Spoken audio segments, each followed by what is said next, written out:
This white man is not holding back.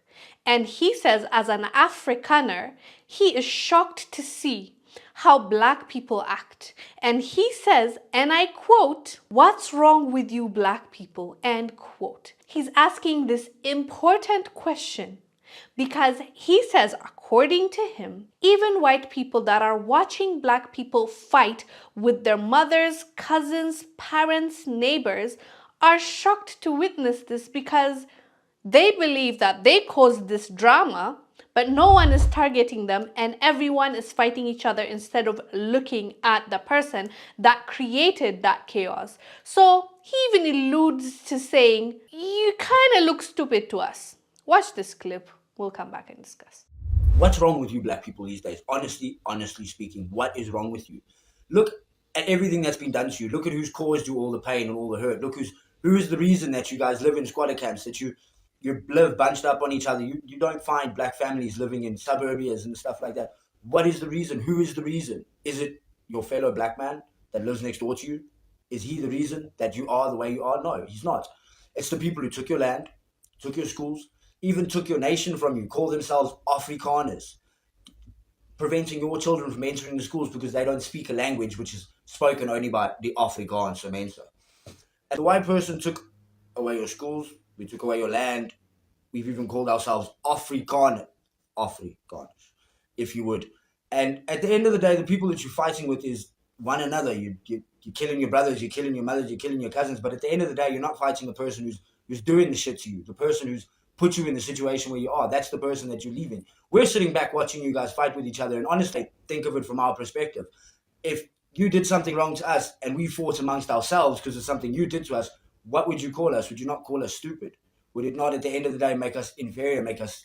You heard that, right? He basically called black people, "You're not that bright. How do you have this much energy for your own people, brothers and sisters and neighbors and cousins and parents and kids, but you don't have the same energy towards us, the Afrikaners, that have caused this chaos? You are in this situation because of us. Your wealth is in our hands. We are running your country, but you're busy fighting over crumbs," is basically what he's saying. He actually wrote a caption in this video. He says, quote, "As an Afrikaans man, I've seen how apartheid, white privilege, and centuries of division have broken communities. But the violence among black people is misplaced. That's not the problem. It's the symptom. It's time we tell the truth." End quote. Respect to him, respect for speaking his truth, speaking his mind, because at the end of the day, this is what we've been saying. This is what we've been talking about for years.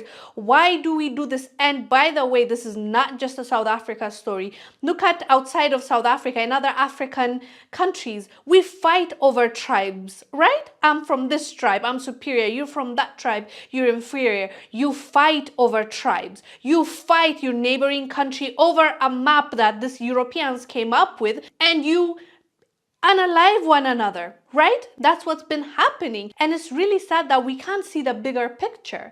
Who is really moving the pieces? Who is really running those countries?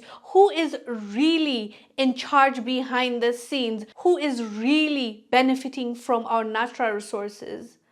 You'll get your answer. But unfortunately, we don't dig deep. We just rather fight over crumbs, fight over silly things when we have bigger things that we could fight for, stand up and demand for what is rightfully ours, to get more of that. Imagine how much better our lives would be if we focused on who exactly is taking us for a ride.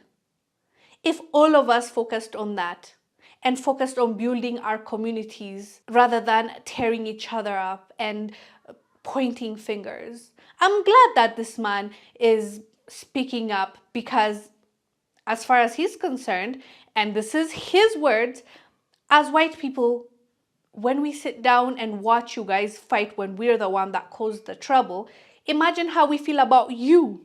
And your intelligence is what he's telling us.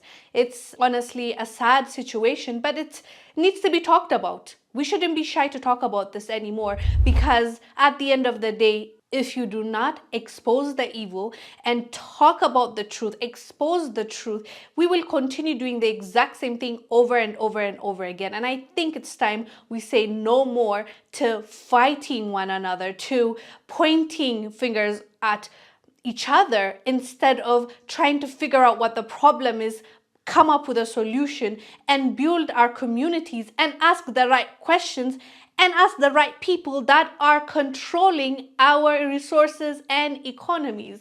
I think that's the right thing to do. Anyways, fam, let us know down below what your thoughts are about this. I am Wongel Zelalem.